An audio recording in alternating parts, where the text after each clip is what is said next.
Hey Facebook, how you guys doing? It's time for Let's Talk About It. So we are doing our relationship part 2 series. Last week we were supposed to do what we're doing tonight, but I was out and walking on a pier, so I couldn't share all the literature with you guys. So we just did like a little bit of dialogue. But tonight we're going to delve in and I'm going to share with you the information that I obtained when I was doing research on the topic. Hey cousin, I'm going to say hello to everyone right now. I'm going to say hi everybody, and I'm going to announce everybody at the end. Hopefully you all will engage with me and be interactive as we talk about this topic. So a lot of times when people think of relationship, they just think, when they hear that word, they think of a, relationship like a husband and wife or boyfriend girlfriend type relationship.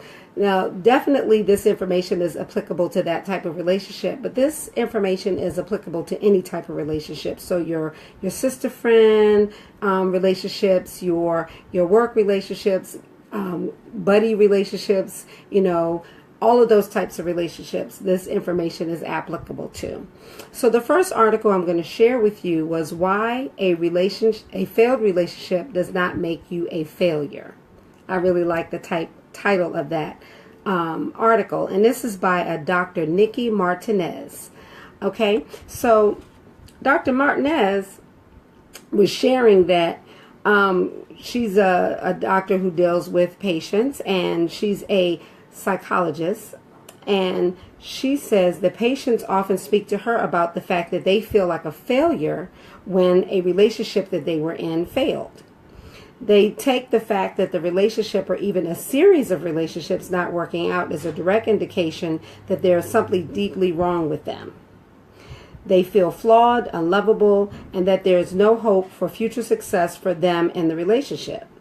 She goes on to say that long-term relationships, and especially a marriage, can feel like an unsurmountable failure, as if you've invested so much of yourself, your time and your identity into a relationship and being a part of a couple. So she goes on to talk about, from a psychological perspective, how there are different types of issues that you need to address when you're in a relationship.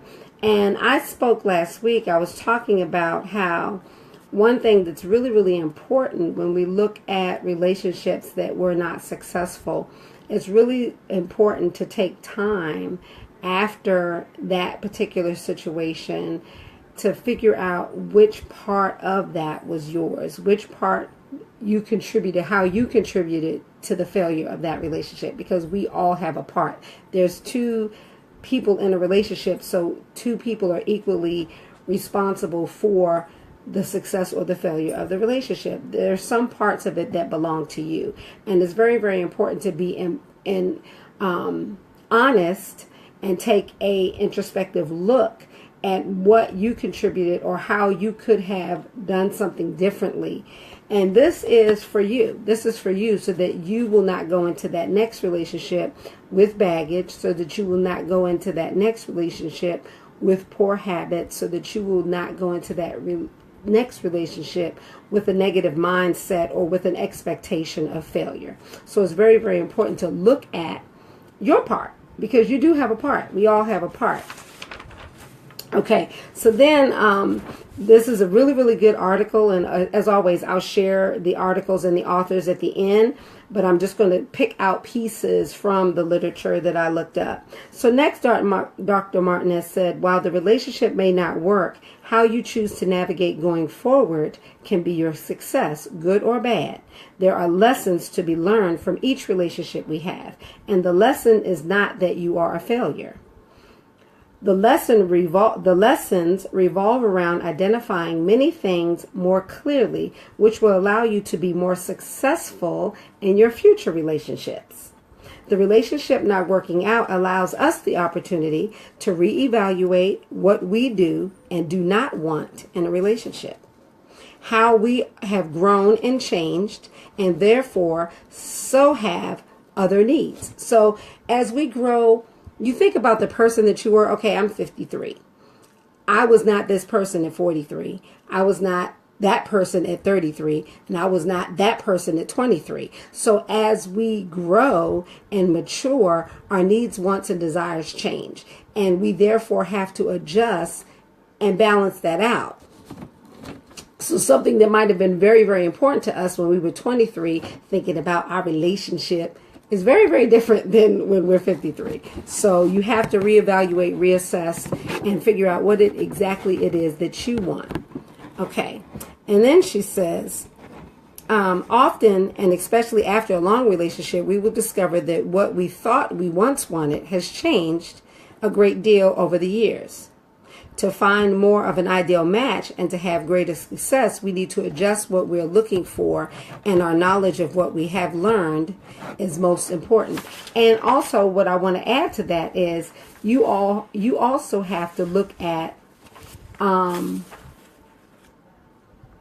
your contribution, what you're bringing to the table. And I'm really, really speaking to my sisters when I say this, in that a lot of times we have this long list of things that we want in this mate. We have this long list of, he's got to have this, he's got to have that. I don't want him to have this, I don't want him to have that. And I'm not saying we should not have a list, and I'm not saying that we should not have expectations. But we also have to be able to bring something to that table. We also have to understand that they too have a list. Okay? And we have to be on our game if we expect them to be on theirs. Okay? This is also an exceptional, this is Dr. Martinez speaking, this is also an exceptional opportunity for self-growth. Many people are serial monogamists who never really take the time to get to know themselves as a strong and self-confident individual. So that is really speaking to people who can't see themselves outside of relationships. So they in one relationship and they jump right into another relationship. And if that relationship ends, they jump right into another relationship. And there is no period of time.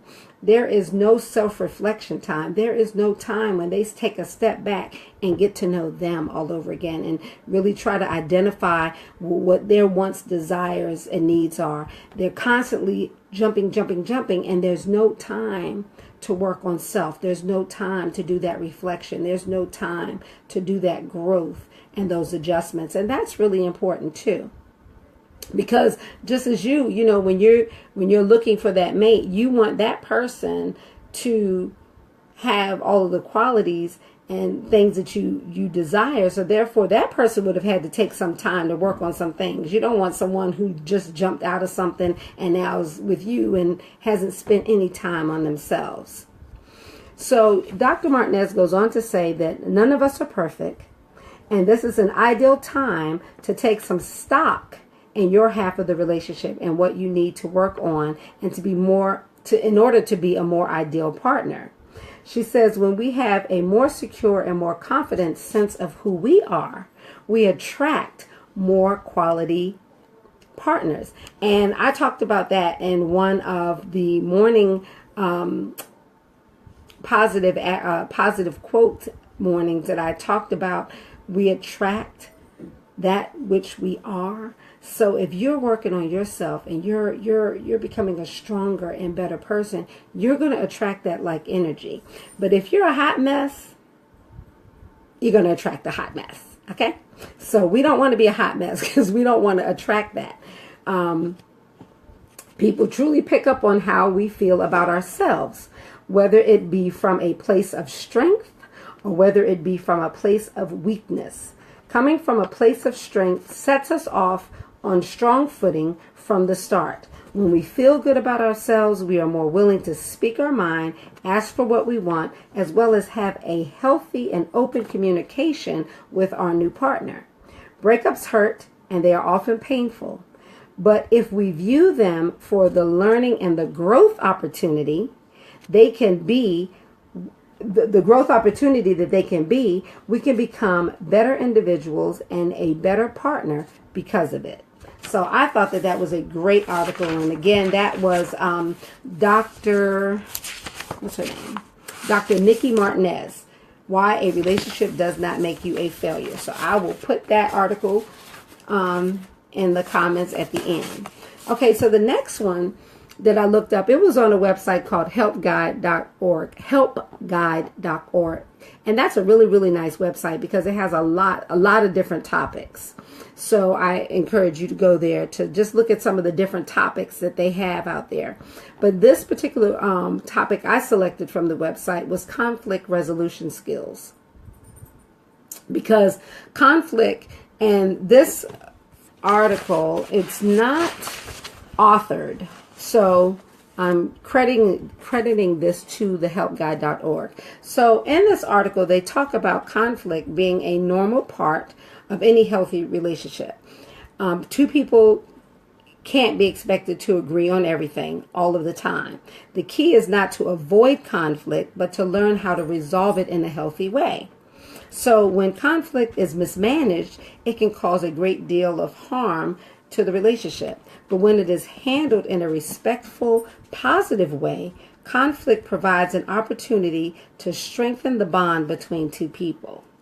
Whatever the cause of disagreement and dispute, by learning these skills for conflict resolution, you can keep your personal and professional relationships strong and growing. So that's really, really good. So notice it said personal and professional. So this is just not exclusively for a man and woman type relationship, but it's for our girlfriend relationships, our work relationships, buddy relationships, all types of relationships.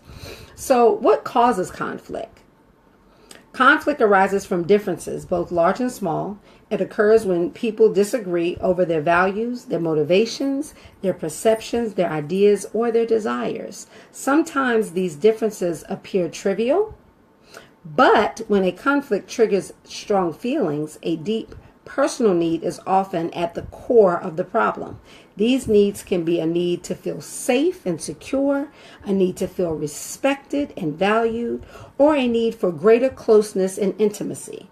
So there's all different types of things that cause conflict. The key is learning how to deal with those conflicts and how to handle conflict with conflict resolution skills. So conflicts arise from differing needs. Everyone needs to feel understood. We need to feel nurtured. We need to feel supported. But the ways in which these needs are met, they vary. They vary widely. So differing needs for feeling comfortable and safe creates some of the most severe challenges in our personal and professional relationships. So this article goes on to talk about Conflict 101. I like that. So it gives us some bullets about Conflict 101. A conflict is more than just a disagreement. It says that it is a situation in which one or both parties perceive a threat, whether or not the threat is real.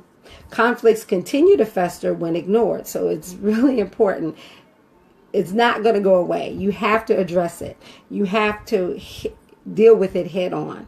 Because conflicts involve perceived threats to our well-being and survival, they stay with us until we face and resolve them. So you have to resolve them. Because you know how when you get into a disagreement or an argument and you don't address it right away, it just builds and builds and builds. And then if the other person doesn't know that whatever the issue is affected you and you don't say anything, it's really unfair to that person, because if you allow it to fester and build and build and build, all of a sudden you're going to go plumb crazy, and they're going to be looking at you like you're plumb crazy because they didn't even know that it was an issue.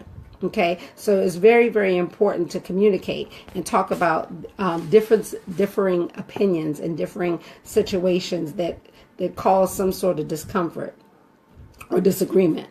We respond to conflicts based on our perceptions of the situation, not necessarily to an objective review of the facts. Our perceptions are influenced by our life experiences, culture, value, and beliefs. That's why it's so important to communicate.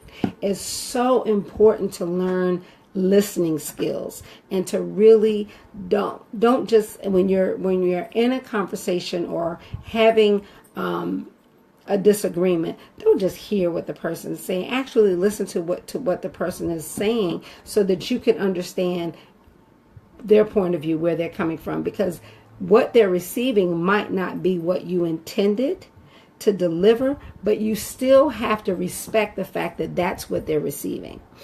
Whether you meant it that way is totally irrelevant. If that's how they're receiving it, you have to respect that, and you have to address that in order to get past that. Okay? Conflicts trigger strong emotions. If you aren't comfortable with your emotions or able to manage them in times of stress, you won't be able to resolve conflict successfully. I'm dealing with that whole emotion thing. That's like one of my struggles. Ugh. Okay, so conflicts are an opportunity for growth. When you're able to resolve conflict in a relationship, it builds trust. When you can feel secure knowing your relationship can survive challenges and disagreements, that is strength. And that enables you to grow and build and deal with the next challenge and the next disagreement, because it's going to come, okay? It's because we're human. We're different people. So I'm going to go over some other things that I found really exciting in this article, and it's talking about healthy and unhealthy ways of managing and resolving conflict. So I'll give you the unhealthy response to conflict and the healthy response to conflict. So an unhealthy response is the inability to recognize and respond to the things that matter to the other person. We just talked about that. And the healthy response is the capacity to empathize, not sympathize, but to empathize with the other person's viewpoint. That is so important. Empathy is very, very important, a very important skill. You have to be able to understand where the other person is coming from. You don't have to agree, but you have to respect where the other person is coming from, and that's empathy. Okay? Explosive, angry, hurtful, and resentful reactions is a very unhealthy response. Calm, non-defensive, and respectful reactions, of course, is a healthy response. The withdrawal of love, resolution, and rejection, isolation, shaming, and fear of abandonment is very unhealthy. It's very abusive. A healthy response is a readiness to forgive and forget and to move past the conflict without holding resentment or anger. Let me touch on that for a bit. Forgive and forget, yes. Forgiving does not mean dismissing. It means understanding, resolving, and having the ability to move past, accept the apology, accept the omission, and to be able to move past it. It's not a blank slate for the other person to keep doing the same thing, okay? An unhealthy response is the inability to compromise or see the other person's side. And healthy is the ability to seek compromise and avoid punishing. It's, don't be one of those type of people that constantly bring up stuff that happened in the past. Now, I'm not talking about to bring up something to give an illustration or an example, but if you've forgiven someone for something, it's like if your child breaks a glass, okay? And anytime anything happens, you remind them of how clumsy they are because they broke the glass. Don't do that. Don't be that person, because you would not want that to be done to you. Don't do that in relationship, any type of relationship. None of us are perfect. We all are a work in progress. We all have things that we don't do well. So don't be in a position where you are judging someone and acting as if you have arrived in every area of your life, because you haven't. And no one wants to be on the receiving end of that. Feeling fearful and avoiding conflict, expecting a bad outcome, is unhealthy. The belief that facing conflict head on is the best thing for both sides is very healthy. So I thought those are really, really good. What do you think about those? Give me some feedback. So, conflict resolution, stress, and emotions. Ooh. Okay, so conflict triggers strong emotions and can lead to hurt feelings, disappointment, and discomfort. When handled in an unhealthy manner, it can cause irreparable rifts, resentments, and breakups.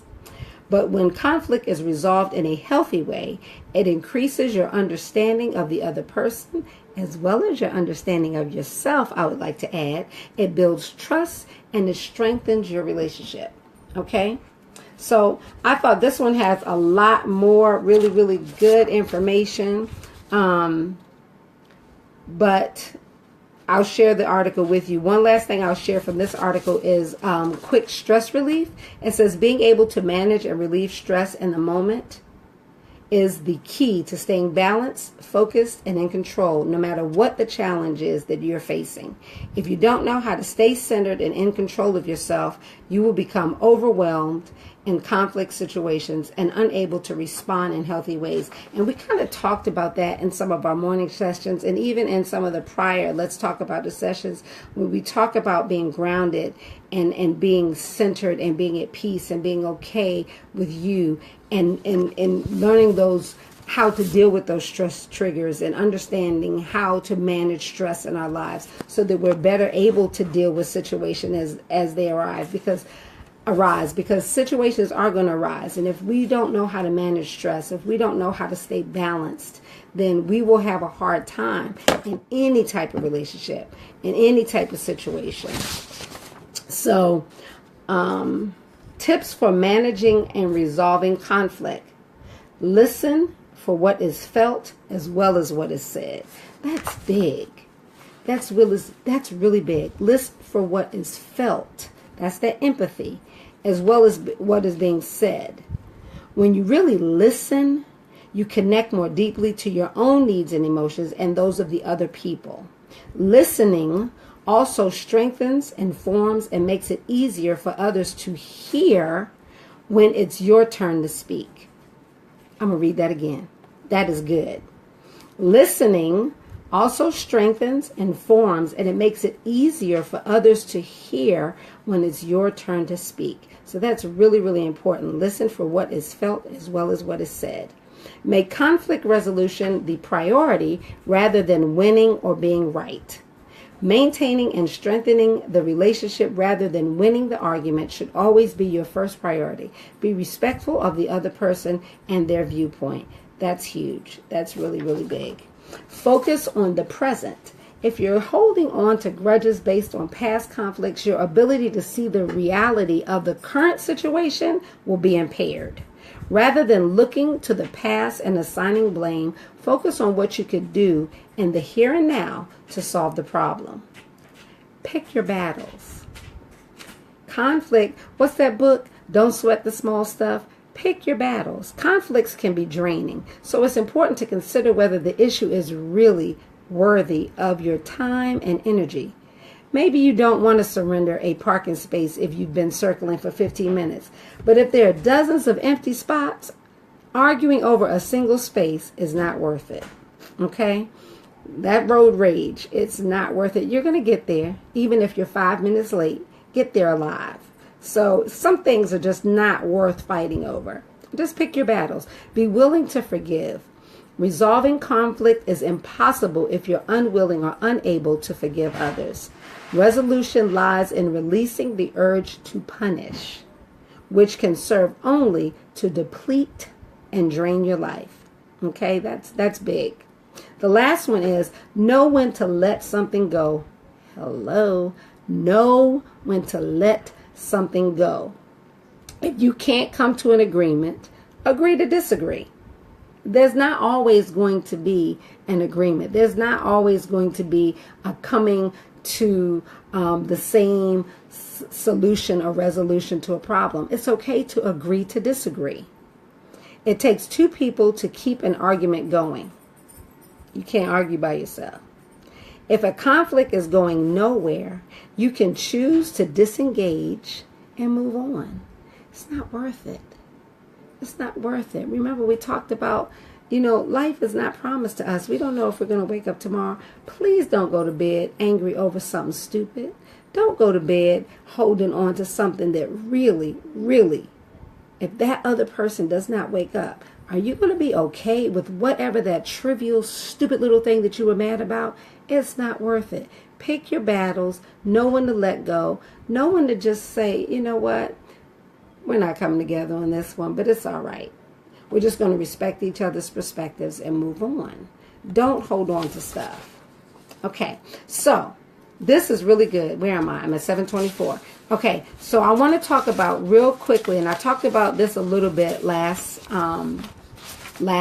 week, talking about effective communication and talking about nonverbal communication and what effective communication is. So effective communication is the glue that helps deepen your connections to others and improve teamwork, problem solving, and your social and emotional health. Both of these, all of this information I got off the helpguide.org. I love this website. You've got to check that website out. So, what is effective communication? Effective communication is about more than just exchanging information. It's about understanding the emotion and the intentions behind the information, as well as being able to clearly convey a message. You need to also listen in a way that gains a full meaning of what's being said. It builds trust and it makes the other person feel heard and understood. That is so important.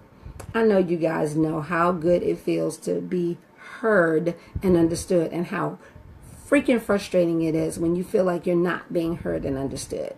So, it goes on to talk about more than just words we use. Effective communication combines a set of 4 skills. The 4 skills are engaged listening, nonverbal communication, managing stress in the moment, and asserting yourself in a respectful way. Okay, so we don't want you to be a carpet. We don't want you to be a doormat. You need to be assertive, but it needs to be in a respectful way. It needs to be in a non-combative way. It needs to be in a way that you are open to negotiation. You're open to agreeing to disagree. But you do need to be assertive. You need to be able to say what you're feeling and be okay with that. So the first skill is to become an engaged listener. People often focus on what they should say. But effective communication is less about talking and more about listening. Okay? People think communication means that your mouth is moving. It doesn't mean that your mouth is always moving. Effective communication is equally important for you to be able to listen and to be able to truly understand what the person is saying. Listening well means not just understanding the words or the information being communicated, but it's also understanding the emotions of the speaker who is trying to communicate. When you are an engaged listener, not only will you better understand the other person, you will also make the person feel heard and understood, which can help you build a stronger, deeper connection between you. Y'all hear that? That's my dog. Okay. I'm sorry. If your goal is to fully understand and connect with the other person, okay. Listening in an engaged way will often come naturally. If it doesn't, try the following tips. The more you practice them, the more satisfying and rewarding your interactions with others will become. Okay, so they're talking about focus fully on the speaker, favor your right ear. And what that means is the left side of your brain contains the primary processing centers for both speech, comprehension, and emotion. Since the left side of your brain is connected to the right side of your body, favoring your right ear can help you better detect the emotional nuances of what someone is saying. Isn't that awesome? Who knew? Okay, avoid interrupting or trying to redirect the conversation to your concerns. Show your interest in what's being said. Okay, showing your interest is that nonverbal. We're going to talk about nonverbal in a minute, but showing your interest is someone could tell if you're actively listening by your body language. If someone's talking to you and you're like this, yeah, you're probably not really tuned into what they're saying. So they can pick that up. Okay, try to set aside judgment and provide feedback. That's really, really important. So let's talk about this nonverbal communication for a bit. Nonverbal communication and body language. What exactly is it? When we interact with others, we continuously give and receive wordless signals. All of our nonverbal behaviors and gestures we make, and the way we sit, how fast or how loud we talk, how close we stand, how much eye contact we make, send strong messages. Okay? These messages don't stop when you stop speaking. Even when you're silent, you're still communicating nonverbally. I'm one of those people, whatever I'm thinking is all over my face. So I really sometimes, depending on what I'm listening to, I have to really think about my facial expressions, because especially when I'm at work and I'm dealing with some of the folks that I work with, and they're talking and I'm like, I can't do that. So I have to be mindful of my facial expressions, because that's nonverbal communication. So I like this because it says, in many instances, what comes out of your mouth and what you communicate through your body language are two totally different things. So ideally, what we want to learn how to do is to sync those two things together. What we're saying and what we're actually saying with our mouth and what we're actually saying with our body, with our nonverbal communication, is actually the exact same thing. Okay. So it says, when faced with these mixed signals, the listener has to choose whether to believe what you're saying or what you're sending nonverbally. And most times, they're going to choose the nonverbal. Okay? So they're going to stop listening to your words, especially if you've said these words and there's no action behind it. You've said these things, but you're not showing those. They're going to start listening to your nonverbal. So if you want someone to listen to you, you need to be very, very conscious of your nonverbal communication. You need to be very, very conscious that what you're showing is consistent with what you're saying, and that your feelings and your intentions coincide. That's like really, really important. Why does non-verbal communication matter? Well, the way you listen, the way you look, the way you move and react tells the other person whether or not you care. Okay? So if you're being truthful and how well you're listening, when your nonverbal signals match up with your words, with what you're saying, they increase the trust that that other person has in you. They increase the clarity of what you're saying, and it increases the rapport. When they don't line up, then it generates tension, it generates mistrust, and it generates confusion, because you're saying one thing, but your actions are saying something else. You're saying one thing, but your body is saying one thing. You're telling me you're listening, but you're looking over there. I'm not over there. So why are you looking over there? Or you're saying you're listening to me, but you're watching television. You're saying you're listening to me, but you're on your phone texting. That whole texting thing. Ooh, Lordy Jesus, can y'all please just put the text down? Pick up the phone and call somebody. Oh my gosh. Anyway, that's a whole nother topic. If you want to become a better communicator, it's important to become more sensitive, not only to your body language and your nonverbal cues, but you have to also be conscious of your body language. You have to be conscious of the other person. It's very, very important. You can't just focus on what the other person is doing and saying. You have to be mindful of what you're doing and saying too. Okay? Nonverbal communication cues, can play 5 roles. Repetition. They can repeat the message the person is making verbally. So your nonverbal communication solidifies what you're saying if it matches up. It could also be a contradiction. If your nonverbal is different than what you're saying, then there's that contradiction. And 9 times out of 10, that person is going to look at your body. They're going to listen to those nonverbals before they listen to what you're saying, because what you're saying and what you're doing is not matching up. So they're going to look at those actions, because what is the saying? Actions speak louder than words. Substitution. So nonverbal communication can substitute for verbal message. For example, a person's eyes can often convey far more vivid messages than words. Okay? And sisters, y'all know how y'all get with them eyes and how you look at people. So you know that part is true. Complimenting. So your nonverbal communication can be complimenting. They can add to or complement a verbal message. Okay?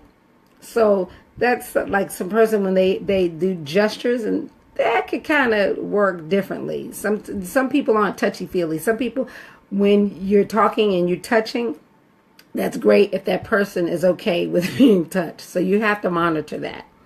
Also, nonverbal communication can be assenting. They can accent or underline the verbal message.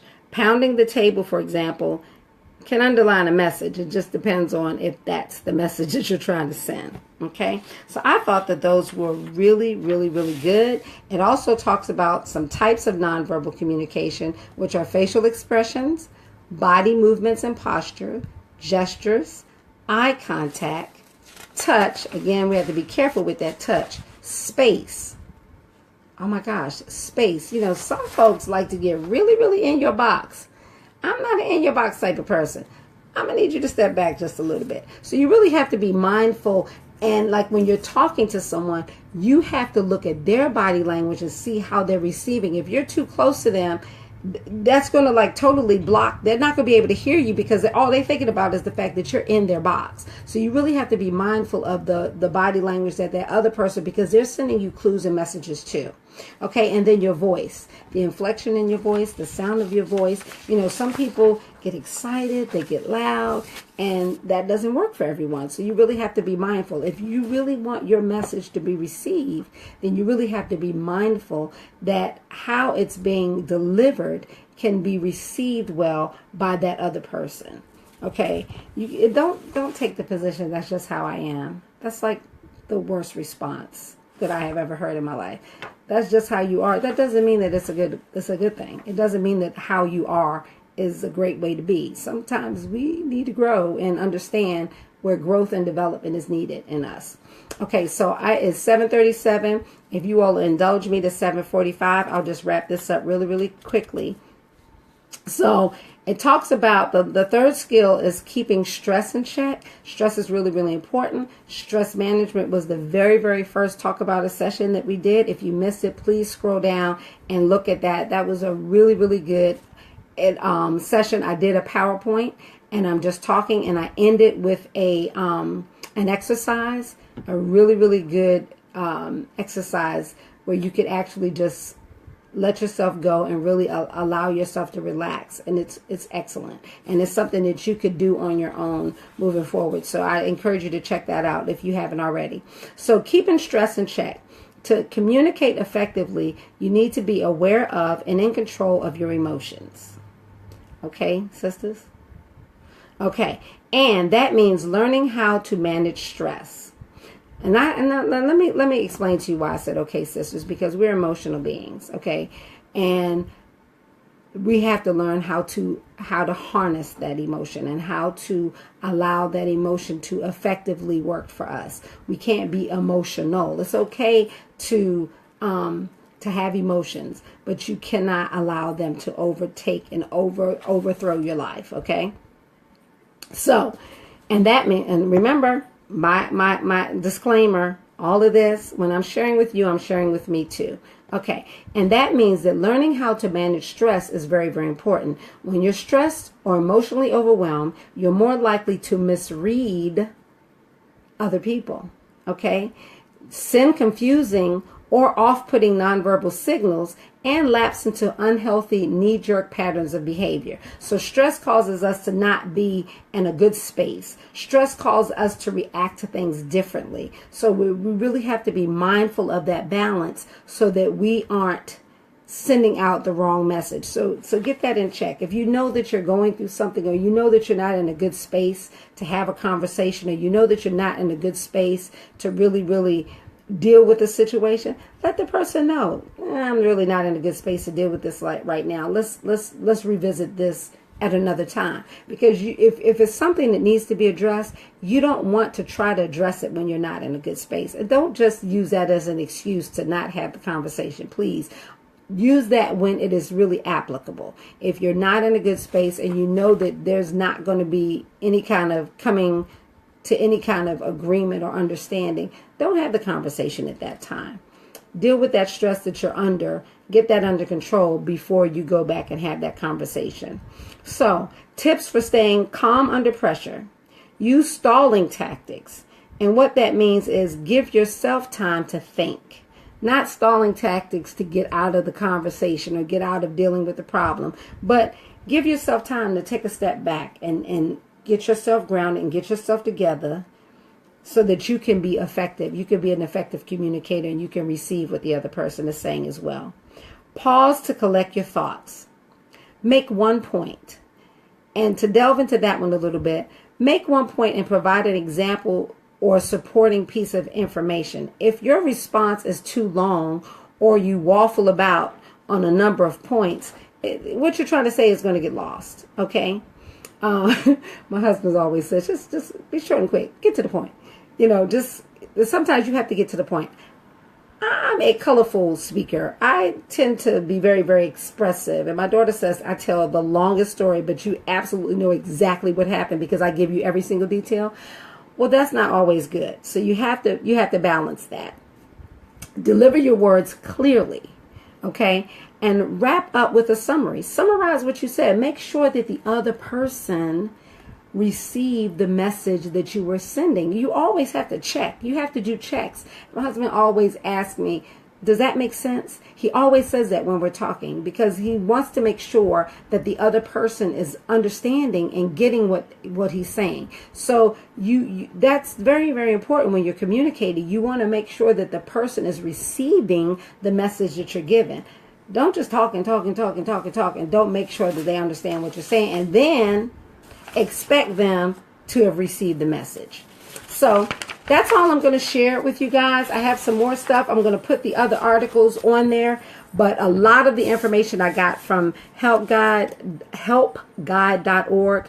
But I would like to hear your feedback. I got my cousin Leola on with me. I have my girl Kim on with me. My dear friend forever since we were like, elementary school or something? Casey on with me, and I got my baby Jonathan Dorsey on with me. I love you so much. Oh my gosh. So tell me, guys, what are you guys thinking? What are you thinking about the topic? What do you think about relationships and how important communication is in relationships? How important nonverbal communication is? What impact nonverbal communication has on a relationship?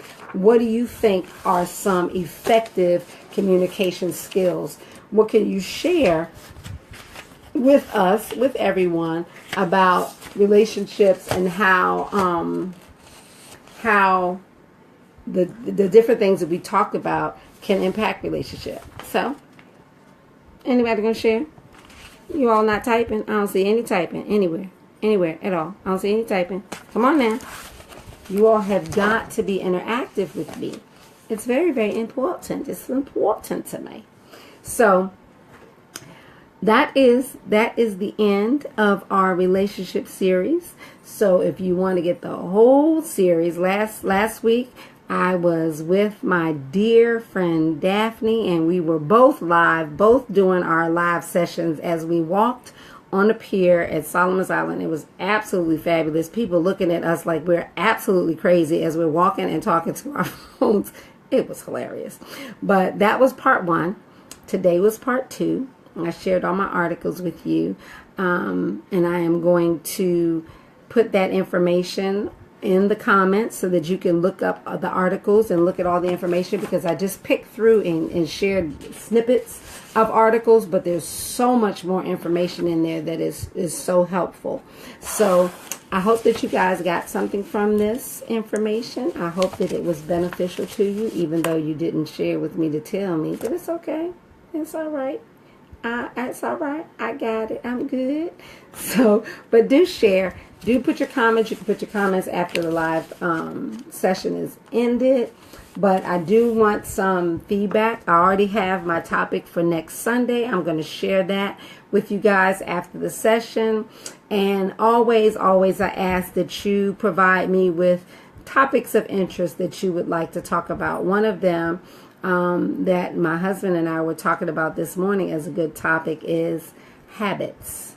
what exactly are habits, and how impactful are habits. Are habits all good, or are habits bad as well? So we're going to talk about that one. I don't know when we're going to do it, but that is going to be one of the sessions. So share with me topics that you would like to talk about, and I will definitely research that topic, and we will talk about it on our Let's Talk About It session, our live segment. And I really, really appreciate you guys tuning in. I really, really hope that the information that I'm sharing with you helps you. I hope that it gives you something to chew on. It gives you some nuggets. It gives you some things that you can take away and do whatever it is that you need to do with it, whether it's share it with someone else, whether it's incorporated in something that you're going through or doing, or something that you are sharing or paying it forward to somebody else. As always, I want to encourage you every week, take the opportunity to do something nice for someone else. Take the opportunity to pay it forward. Take the opportunity to bless someone's day. That could be just by holding the door, saying good morning, or just smiling. It could be paying for someone's gas, paying for someone's coffee. But you never know what impact your small gesture of kindness, if it's genuine, if it's from your heart, you have no idea what impact that could have on someone's life. You have no idea what people are going through. You have no idea what might seem as minuscule acts of kindness can do for someone's day. And I've had the opportunity of having people tell me that things that I've said or things that I've done have really, really helped them, have really, really blessed them. And that's a blessing to me. So I encourage you to enjoy that blessing by giving of yourself to someone else in whatever capacity that you feel led to do so. Your motivation should be genuine. But I, as always, pray that you have a positive and productive week. I pray that you have traveling mercies wherever you travel to and from all week long. I will see you tomorrow morning on my personal page with my quote for the day. I broadcast there on Monday, Wednesday, and Friday mornings as I'm driving to work. I like to share something at the beginning, the middle, and the end of the work week, just to keep us all going, to motivate us. They're motivating for me, so I just share it with you. Whatever motivates me, I just give it to you. So hopefully it can motivate you too. So I hope you have a wonderful evening. Thanks for spending some time with me. Thank you for allowing me to go over. I'm now 2 minutes past my 7:45, which means I'm 17 minutes over, but I appreciate you for indulging me. Have a wonderful rest of your evening. God bless you, and I'll see you in the morning. Bye-bye.